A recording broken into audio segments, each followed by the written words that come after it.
I want to show you the city of Utrecht. This is the first time I'm walking this bridge because I haven't been in Utrecht for 1 year because of COVID-19, because of my work in the healthcare. I don't work in the healthcare for a while. I have a break, but I still have my mask with me. A lot of people in the Netherlands don't use any masks, but I do because I still want to visit some old clients. But I really want to show you around the city. This beautiful architect. We are very busy in building our architecture. I just asked for some sunflowers from children. I have one in my mouth. Just let me show you. So trying not to record anything. So I was looking at this and very proud with the architecture in this country. Utrecht has been my home city since I was 17.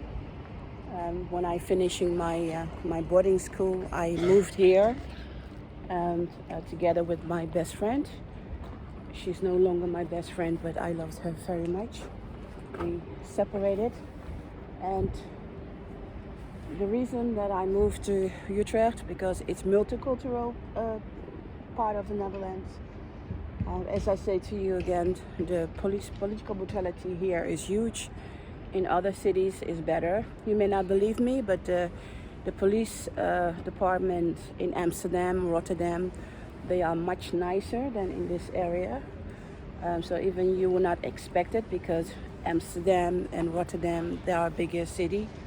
But the aggression of political behavior here in Utrecht is horrible. And it seems that it always have been that way. And I'm hoping with my lawsuit against the Dutch government, this is something that's fundamental is going to change. So it's going to be better for people. Because I don't understand how a country like this, how a small place like this, that the police are so aggressive and misbehaving. So I don't get it.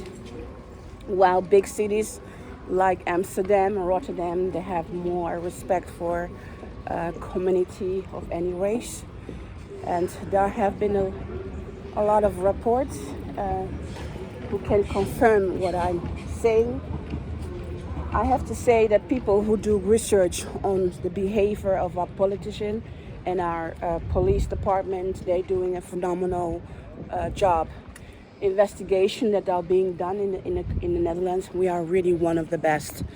I wish that we as a country could rent ourselves out to other world countries to do investigations, because in the Netherlands we are really good in doing investigation if it comes to report, and I have so much respect for people who are doing this kind of jobs. So me standing here in this place that it's my home, that I have passed so many bad time in this area, really make me feel sad, because I have a lot of love for this Utrecht, the city that's not such a nice city.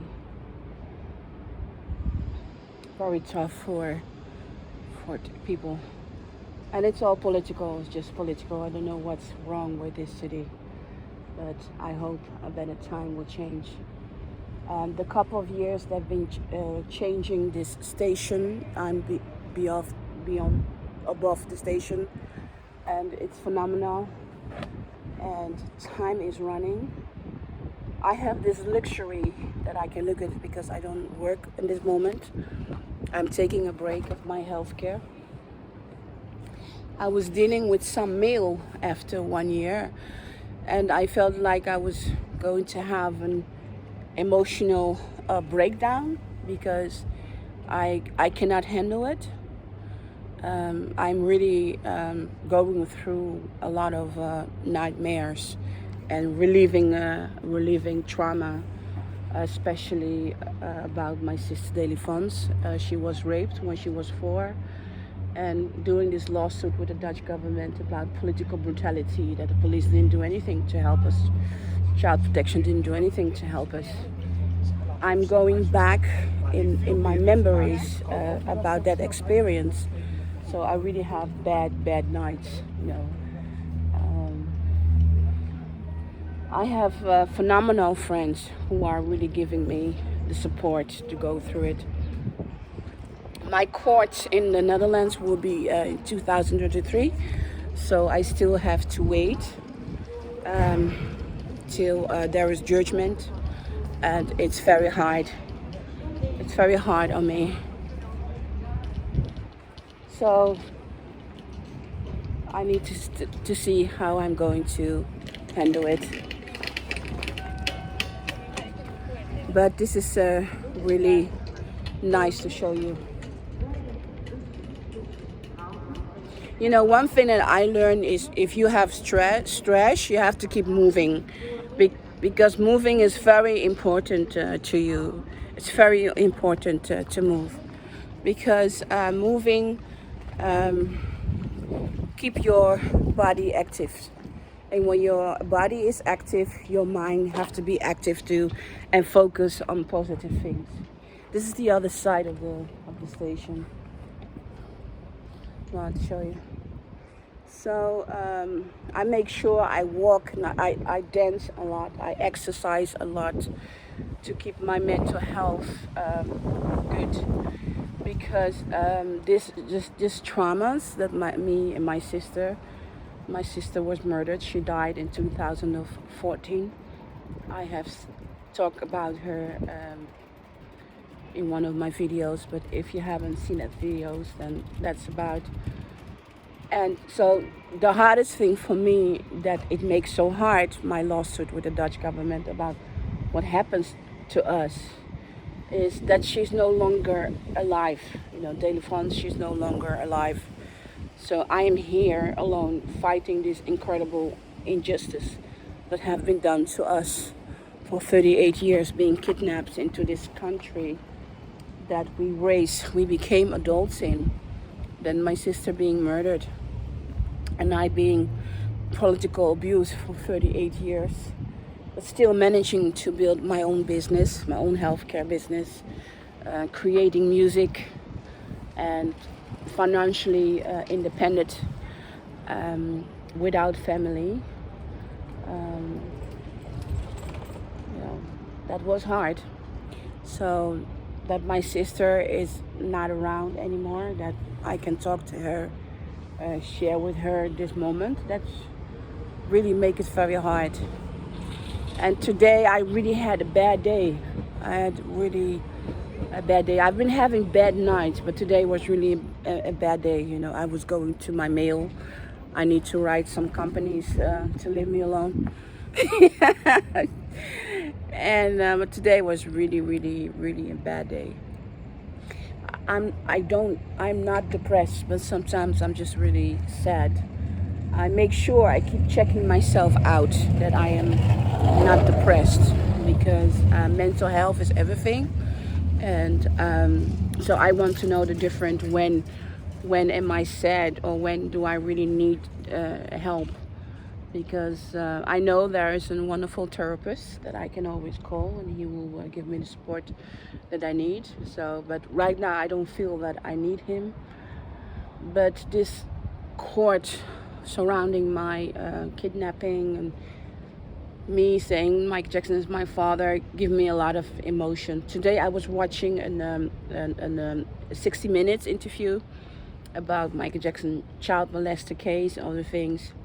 And then I was thinking, oh my God, I'm living too much in the past. It looked like I'm living too much in the past, but I'm not living in the past. I am just healing from my trauma, because in 2005, my father was under attack while he just came back into my life in 2001. And then in 2009, he was murdered. So there was no chance for me to grieve about his pain. And now I'm grieving about his pain. And what Michael Jackson pain have really educated me to count my blessings and make sure that I surround myself with the good people. And I think Oprah Winfrey and Elizabeth Taylor are the most powerful persons in the world that I can learn from that, how they do it. That's what I wanted to say. So me not working, sometimes I really feel guilty that I'm not making the money that I normally would. But in the end, I also realizing that I'm working on something big, because I want humanitarian rights to be better in the Netherlands, and that's where I'm fighting for. And I want children protection to stop taking the power that they don't deserve, because they are not doing the work well. I mean, my sister and I were being raped for 6 years, and they knew it, and they did nothing about it, and that really made her suffer. She was 4 years old when she was raped, and I was 9 years old, almost 10 when I was raped. And looking at Michael Jackson trial, that my father was being accused of child molesting case, while I, as a child, experienced molesting. It's really hard. I don't like Thomas Manzaro, but one thing that he said it's being accused of child molester is worse than being accused of manslaughter, murder, because that's really touching a child, really touch your soul. So accidentally I was looking at it, and I just hit me very hard. And then I am here in the Netherlands, in this country, and realizing how much pain this country have given me. But that I love this country also very much, because in this country we can talk about it. If there is any problem in this country, we can talk about it. Even the government is arrogant or whatever, we can talk about it. And that I don't take that for granted. That I'm living in a rich country where we can talk about it, that we can fight about it. It's not that I will win or from everything what the government do, but at least I can talk about it. So the humanitarian rights, there are still a problem here, but I realize very well, whatever the problem is, I can still talk about it. And I haven't been here for 1 year because I didn't want to face any political brutality with the arrogant police officers that are walking here on the street. I just didn't want to deal with them. But today I really had to pick up my mail, so I really had to. And so I'm walking around, and I just want to show off my city. And I want people to know what the city means to me. Utrecht is not an... Utrecht province. The political brutality here is very hard. And I want people to know, if you come to the Netherlands, you are much safer in Rotterdam. You are much safer in Amsterdam than that you are in Utrecht. This is not a nice police force that's here, and they can really destroy your life, like they have really destroyed mine. And but our architect is absolutely beautiful, and I really wanted to show you that. I have educated myself, if I have bad days, make sure I go out and move. I always say, move my ass, Mocienne, move your ass, and get the positive vibe of life, you know. And yeah, this is the city of Utrecht. This is where my second part of my hell started. And in Hilversum, I'm planning to go there. I'm planning to show you. And so this was Mocienne Petit Jackson. I want to say thank you so much for following my channel. Thank you for being my therapist. My YouTube followers, please don't send me a bill, because I'm not working for a small moment. I feel sometimes bad about it, but I need it. I have to wait for the court against the Dutch government, political brutality, and yeah. So this is the city of Utrecht. If you come to the Netherlands, don't visit us.